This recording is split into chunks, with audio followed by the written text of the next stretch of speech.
শবে বরাতের রাতে একত্রিত হয়ে রাতভর ইবাদত করা ও পরদিন রোজা রাখা কতটুকু শরীয়ত সম্মত? ভাইরা আমার, শবে বরাত উপলক্ষে রাতভর একত্রিত হয়ে মসজিদে ইবাদত বন্দেগী করা কোনো হাদিস দ্বারা প্রমাণিত নয়। এবং দিনের বেলা যে রোজা, এই রোজা শবে বরাত উপলক্ষে না, এটা হলো শাবান উপলক্ষে রোজা।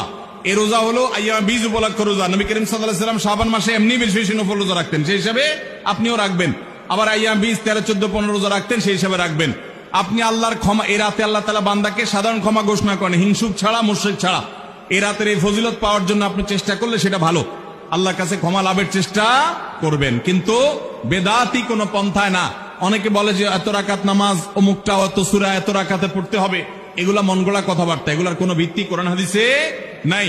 আবার অনেকে মনে করে হালুয়া রুটি খাইতে হবে, আতশবাজি করতে হবে, আলোকসজ্জা করতে হবে।